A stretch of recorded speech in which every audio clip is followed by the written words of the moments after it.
Dictation will start abruptly after 5 seconds.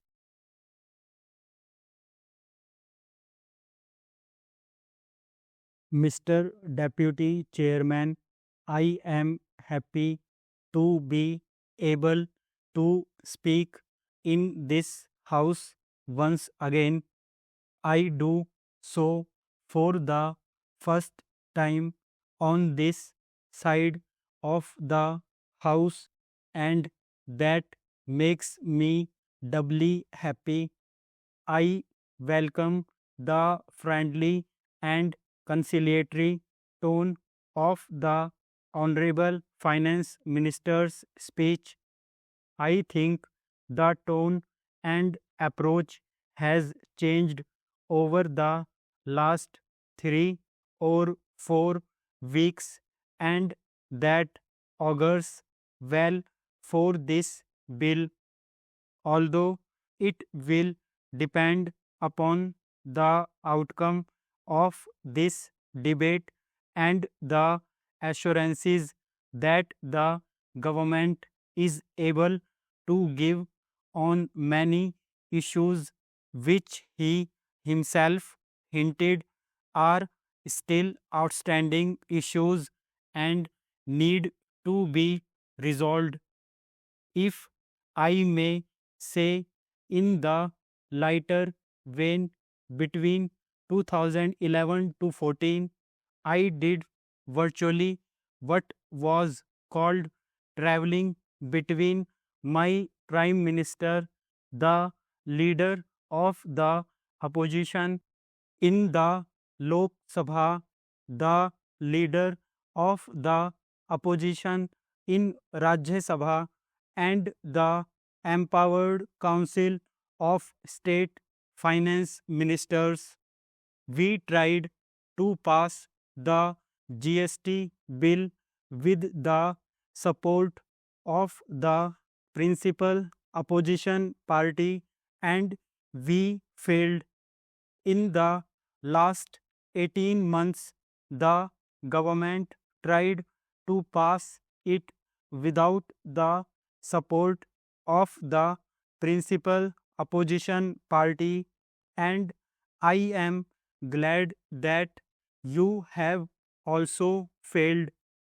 Today, if we pass the bill, which I hope you will, after we listen to your speech, it will be on the basis of serious discussions, serious negotiations, and serious debate. It is far too important legislation to be passed on a partisan basis. In fact, I commented once, I hope the finance minister will pass the bill not on the strength of numbers but on the strength of his arguments. Sir, I am glad that the finance minister has acknowledged that it was the UPA government which first officially announced the government's intention to bring about the GST on the 28th February 2005. It was announced in the Lok Sabha in the course of the budget speech. I quote, in the medium to long term, it is my goal that the entire production and distribution chain should be covered by a national VAT, or even better, a goods and services tax encompassing both the center and the states. It has, of course, taken us 11 years to arrive at this point, but I think the journey has been a learning experience for everyone, in the House and outside. Sir, let me make it very clear that the Congress party was never opposed to the idea of a GST. In fact, I believe about an hour ago, the finance minister said so much in an interview to a television channel, and I thank him for making that acknowledgement. We were never opposed to the idea of a GST. We are not discussing or debating the idea of a GST. That debate has gone on in this country for several years, and I think the country is now ready to embrace the idea of a GST, just as the earlier GST bill introduced by the finance minister was opposed by several parties, including the BJP. The 2014 bill is also being opposed. The idea was not opposed. The bill was opposed because we felt that it was possible to have a more perfect bill, and I choose my words carefully. There can be no such thing as a perfect bill, and in a legislation as transformative and as revolutionary as the Goods and Services Tax Bill, I don't think anyone from the government side will claim that this is a perfect bill. It can never be a perfect bill.